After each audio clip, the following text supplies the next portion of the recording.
Enlightenment একটি শব্দ, একটি আন্দোলন এবং একটি যুগ। এর অর্থ আলোর দিকে যাত্রা। ১৭০০ শতকের ইউরোপে এটি শুধু বিজ্ঞান, দর্শন এবং সংস্কৃতিতে নয়, বরং পুরো মানব সভ্যতার চিন্তাভাবনায় এক বিপ্লব ঘটায়।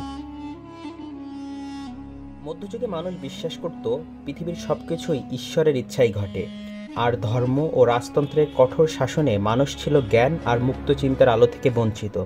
কিন্তু রেনেসাঁস এবং বিজ্ঞান বিপ্লব মানুষকে ভাবতে শেখায়, তারা কি নিজেদের ভাগ্য নিজেরা গড়তে পারে না? এনলাইটেনমেন্ট মানে মানুষকে যুক্তি, বিজ্ঞান এবং মানবতাবাদের পথে নিয়ে যাওয়া। এর মূল ধারণাগুলো ছিল যুক্তি, স্বাধীনতা, মানবাধিকার, অগ্রগতি। যুক্তি: কোনো সমস্যার সমাধান হতে হবে বুদ্ধিভিত্তিক ও প্রমাণ নির্ভর।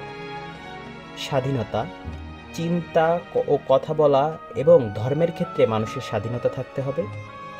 মানবাধিকার: সব মানুষের সমান অধিকার ও মর্যাদা থাকতে হবে। অগ্রগতি: মানুষের ভবিষ্যৎ উন্নতি করা সম্ভব। এনলাইটেনমেন্ট যুগের উজ্জ্বল কিছু নক্ষত্র আছে। তাদের মধ্যে অন্যতম John Locke, Voltaire, Rousseau, Immanuel Kant ও অ্যাডাম স্মিথ। এনলাইটেনমেন্ট শুধু চিন্তার ক্ষেত্রেই সীমাবদ্ধ থাকেনি।